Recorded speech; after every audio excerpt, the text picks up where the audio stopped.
여러분 반갑습니다. 오늘 같이 보실 말씀은 사무엘하 24장 1절에서 10절입니다. 여호와께서 다시 이스라엘을 향하여 진노하사 그들을 치시려고 다윗을 격동시키사 가서 이스라엘과 유다의 인구를 조사하라 하신지라. 이에 왕이 그 곁에 있는 군사령관 요압에게 이르되 너는 이스라엘 모든 지파 가운데로 다니며 이제 단에서부터 브엘세바까지 인구를 조사하여 백성의 수를 내게 보고하라 하니, 요압이 왕께 아뢰되 이 백성이 얼마든지 왕의 하나님 여호와께서 100배나 더하게 하사 내 주 왕의 눈으로 보게 하시기를 원하나이다. 그런데 내 주 왕은 어찌하여 이런 일을 기뻐하시나이까 하되 왕의 명령이 요압과 군대 사령관들을 재촉한지라. 요압과 사령관들이 이스라엘 인구를 조사하려고 왕 앞에서 물러나 요단을 건너 갓 골짜기 가운데 성읍 아로엘 오른쪽 곧 야셀 맞은 쪽에 이르러 장막을 치고 길르앗에 이르고 닷딤 후시 땅에 이르고 또 다냐안에 이르러서는 시돈으로 돌아 두로 견고한 성에 이르고 히위 사람과 가나안 사람의 모든 성읍에 이르고 유다 남쪽으로 나와 브엘세바에 이르니라. 그들 무리가 국내를 두루 돌아 9달 20날 만에 예루살렘에 이르러 요압이 백성의 수를 왕께 보고하니 곧 이스라엘에서 칼을 빼는 담대한 자가 80만 명이요 유다 사람이 50만 명이었더라. 다윗이 백성을 조사한 후에 그의 마음에 자책하고 다윗이 여호와께 아뢰되 내가 이 일을 행함으로 큰 죄를 범하였나이다. 여호와여 이제 간구하옵나니 종의 죄를 사하여 주옵소서. 내가 심히 미련하게 행하였나이다 하니라. 아멘. 다윗의 인생을 한마디로 표현하면 죄와 은혜입니다.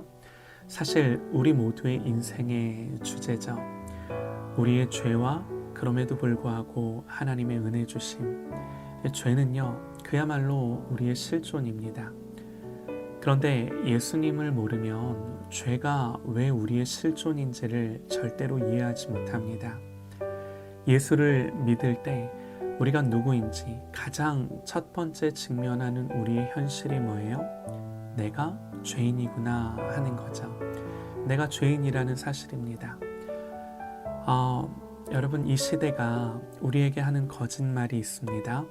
잘 교육하고 가르치면 인간이 깨닫고 그렇게 행할 수 있는 존재가 될 거라고 생각합니다. 사실 모든 교육은 이러한 생각에 뿌리를 내리고 있기에 행해지겠죠. 교육이 필요 없다고 말씀드리는 것이 아닙니다. 당연히 교육이 필요하죠. 그러나 잘 교육받으면 내면에 잠재되어 있는 능력이 개발되고 세상과 인류가 역사의 진보를 이룰 수 있다고 생각하는 것이 착각이라는 것을 오늘의 역사와 세상이 증명합니다. 여러분, 단순하게 한번 생각해 보세요. 세상에 가장 많은 해를 끼치는 사람은 공부를 적게 한 사람들이 아닙니다. 오히려 공부 많이 한 사람들, 똑똑한 사람들, 그래서 힘도 있고 돈도 있는 사람들이에요. 성경은 하나님을 떠난 인간의 실존을 4글자로 표현합니다. 전적 타락. 이런 말은요, 받아들이기가 참 어려워요. 그렇죠? 우리의 모든 가능성을 부정하는 말입니다. 이런 말보다는 아니야, 너는 할 수 있어. 네가 좀 더 노력하고 성실하면 나아질 수 있어. 네 안에는 충분한 능력이 있어. 잘 개발하고 연습해야 해. 이래야 용기가 생기죠. 그러나 하나님의 말씀인 성경은 우리에게 그렇게 말하지 않습니다.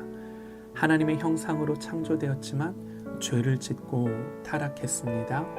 죄는 우리의 모든 것을 망가뜨리고 처음 원형을 알아볼 수 없을 만큼 타락시켰습니다. 그래서 죄는 하나님의 진노를 야기시켰고요, 하나님과의 단절을 가져왔습니다. 여러분, 이게 문제예요.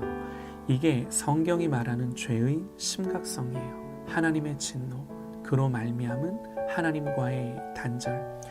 우리가 윤리적으로, 도덕적으로 뭘 조금 잘못한 것이 문제가 아니라는 겁니다. 교육은요, 윤리와 도덕의 문제를 해결할 수 있을지 모르지만 이 하나님의 진노가 머무는 죄의 문제를 결코 해결할 수가 없는 거예요. 또 이 죄성은 아무리 교육해도 없어지는 것이 아니라고 성경은 분명히 말씀합니다.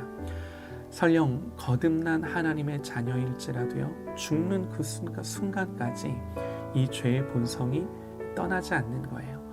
그렇기 때문에 성경은 인간은 죽는 순간까지 하나님께만 의존해야 하고 예수 그리스도를 붙들어야 하고 성령 하나님을 갈망해야 함을 가르쳐 줍니다. 성경이 계속해서 폭로하는 다윗의 삶이 무엇입니까? 수많은 시편을 썼고 하나님의 마음에 합한 자다 인정도 받았고, 그러나 여전히 그의 삶은 죄로부터 자유롭지 못했음을 성경이 끝까지 우리에게 보여주는 거예요. 인구조사는요, 그 자체로 죄는 아닐지 모릅니다. 하나님은 출애굽한 백성들의 인구를 조사할 것을 모세에게 명하셨던 적이 있습니다. 오늘 말씀 가운데 문제가 되는 것은요, 다윗이 어떤 동기로 그것을 했는가 하는 거예요. 3절에 요압의 말을 통해서 우리는 다윗이 가진 동기를 읽을 수 있는데요. 요압이 왕께 아뢰되 이 백성이 얼마든지 왕의 하나님 여호와께서 100배나 더하게 하사 내 주 왕의 눈으로 보게 하시기를 원하나이다. 한마디로 이 백성의 수요나 이 백성의 강대함은 하나님이 얼마든지 그렇게 일으키실 수 있는데 왜 왕이 이것들을 신경 쓰며 그것들을 보고자 하십니까? 이렇게 묻는 거죠. 여기서 우리는요, 다윗이 자기의 힘을 보고 싶어 한다는 것을 알 수 있습니다. 지금까지 다윗의 삶은요, 자기 힘으로 살아온 삶이 아닙니다. 그야말로 오직 은혜, 하나님의 은혜다라고 말해야 할 사람이에요. 다윗은 그렇게 말했었습니다. 그러나 오늘 성경이 오늘 이 말씀을 통해 보여주는 것은 그럼에도 불구하고 또 범죄하고 넘어지는 다윗을 보여주는 거죠. 다윗은 젊은 시절 하나님만 의지했습니다. 골리앗을 이긴 것도, 아말렉 군대, 블레셋 군대를 물리친 것도 하나님만 의지하여 할 수 있었던 거죠. 그런데 지금은요, 자기 능력을 확인하는 것입니다. 요압의 말대로 하나님이 이 백성을 100배라도 더하게 하실 수 있는데 왜 왕께서 그걸 하기를 기뻐하십니까? 하는 말인 거죠. 그런데 문제는요, 다윗이 이렇게 한 것이 하나님의 부추김 때문이었다라고 하는 1절의 설명입니다. 1절 보면요, 여호와께서 다시 이스라엘을 향하여 진노하사 그들을 치시려고 다윗을 격동시키사 가서 이스라엘과 유다의 인구를 조사하라 하신지라. 이 본문과 같은 역대상 21장을 보면요, 같은 내용이 기록되어 있는데요. 그러나 조금 다릅니다. 역대상 21장에는 이렇게 기록합니다. 사탄이 일어나 이스라엘을 대적하고 다윗을 격동하여 이스라엘을 계수하게 하니라 기록되어 있습니다. 같은 사건을 한 본문에서는 하나님이라고 하고 다른 본문에서는 사탄이라고 합니다. 그리고 또 한 가지 걸림이 되는 건요, 하나님이 격동시키셔서 다윗이 범죄한 거라면 어떻게 다윗에게 죄를 물을 수 있는가 하는 겁니다. 우리는 이 말씀을 통해 뭘 봐야 하는가? 다윗의 인구조사는요, 하나님의 허락하심 가운데 사탄의 충동으로 일어난 다윗의 범죄입니다. 이게 무슨 말인가 하면요, 이것은 우리가 욥을 생각해 보면 쉽게 생각할 수 있는데요, 하나님이 어떤 일을 하실 때 사탄을 하나님의 주권 아래 사용하실 수 있는 거죠. 이런 겁니다. 여러분, 욥의 고난이 누구 때문인가요? 우리는 하나님이 그 일을 하셨다 이렇게 말할 수밖에 없습니다. 정확하게 표현하면 사탄이 하나님의 허락을 받고 한 일이죠. 그러나 어쨌든 이 모든 배후에는 하나님의 주권과 통치가 있는 거죠. 욥기에서 사탄과 하나님과의 대화를 보면요, 여호와께서 사탄에게 이르시되 내가 내 종 욥을 주의하여 보았느냐? 그와 같이 온전하고 정직하여 하나님을 경외하며 악에서 떠난 자는 세상에 없느니라. 사탄이 여호와께 대답하여 이르되 욥이 어찌 까닭 없이 하나님을 경외하리이까? 주께서 그와 그의 집과 그의 모든 소유물을 울타리로 두르심 때문이 아니니이까? 주께서 그의 손으로 하는 바를 복되게 하사 그의 소유물이 땅에 넘치게 하셨음이니이다. 이제 주의 손을 펴서 그의 모든 소유물을 치소서. 그리하면 틀림없이 주를 향하여 욕하지 않겠나이까? 그래서 하나님 뭐라고 말씀하세요? 여호와께서 사탄에게 이르시되 내가 그의 소유물을 다 네 손에 맡기노라. 사탄이 곧 여호와 앞에서 물러가니라. 물론 욥의 경우가 다윗과 똑같은 경우는 아닙니다.